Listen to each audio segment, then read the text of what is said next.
विवादित सीएए लागू करने की मोदी सरकार की घोषणा, विपक्ष ने किया विरोध। सीएए लागू करने पर विवाद गहराया, मुस्लिम लीग ने सुप्रीम कोर्ट का रुख किया। नमस्कार दर्शकों, आप देख रहे हैं जी10 न्यूज और मैं हूं आपके साथ स्वर्णिम कसाना। केंद्र सरकार द्वारा नागरिकता संशोधन अधिनियम लागू करने के नियमों को अधिसूचित करने के एक दिन बाद भारतीय संघ मुस्लिम लीग ने आज इसे चुनौती देने के लिए सुप्रीम कोर्ट का रुख किया है। मुख्य रूप से केरल में सक्रिय ये पार्टी कानून के कार्यान्वयन पर रोक लगाने की मांग कर रही है। इसे असंवैधानिक और मुस्लिम समुदाय के खिलाफ भेदभावपूर्ण बताया जा रहा है।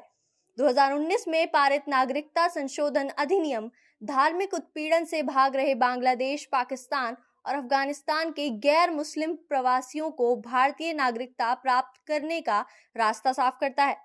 इन देशों के हिंदू, सिख, बौद्ध, जैन, पारसी या ईसाई समुदाय के व्यक्ति जो 31 दिसंबर 2014 को या उससे पहले भारत आए थे, वे सीएए के तहत नागरिकता प्राप्त कर सकते हैं।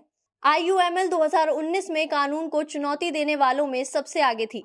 इसकी याचिका में तर्क दिया गया था कि नागरिकता के पात्र लोगों की सूची में मुसलमानों को शामिल नहीं करने से संविधान के अनुच्छेद 14 के तहत समानता के अधिकार का उल्लंघन होता है।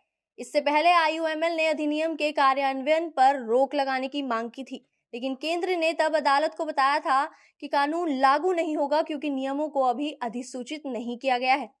याचिका में कहा गया है कि सीएए नियमों के कार्यान्वयन को तब तक रोका जाना चाहिए जब तक कि सुप्रीम कोर्ट अधिनियम की संवैधानिक वैधता के खिलाफ लंबित 250 याचिकाओं पर फैसला न दे।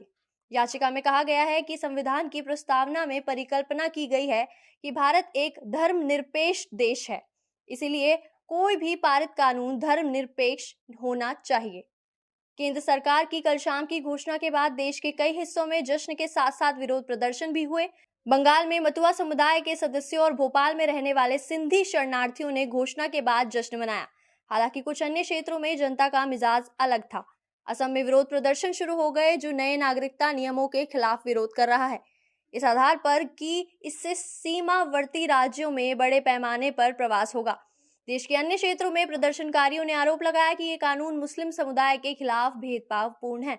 विपक्ष ने लोकसभा से कुछ हफ्ते पहले अधिनियम को लागू करने के समय को लेकर सत्तारूढ़ भाजपा पर निशाना साधा है। कांग्रेस महासचिव जयराम रमेश ने आरोप लगाया कि भाजपा का लक्ष्य असम और पश्चिम बंगाल में मतदाताओं का ध्रुवीकरण करना है।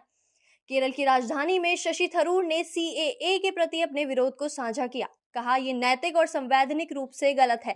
हम इस पर सुप्रीम कोर्ट जाने का समर्थन करते हैं और मैं ये कहना चाहता हूं कि यदि इंडिया गठबंधन और कांग्रेस पार्टी सत्ता में आती है तो हम इस कानून के इस प्रावधान को बिल्कुल भी वापस लेंगे। ये हमारे घोषणा पत्र में होगा। हम नागरिकता और हमारे राष्ट्र के जीवन में धर्म को प्रवेश देने का समर्थन नहीं करेंगे।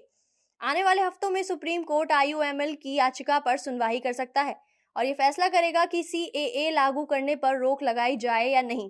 साथ ही लंबित अन्य याचिकाओं पर भी सुनवाई होनी है, जो इस कानून की संवैधानिक वैधता को चुनौती देता है। ये देखना बाकी है कि क्या न्यायपालिका सीएए को बरकरार रखेगी या इसे असंवैधानिक घोषित कर देगी। इस फैसले के दूरगामी प्रभाव होंगे और ये तय करेगा कि विवादास्पद नागरिकता संशोधन अधिनियम लागू होता है या नहीं। फिलहाल के लिए इतना ही। ऐसी और खबरों के लिए बने रहें जी10 न्यूज के साथ। धन्यवाद।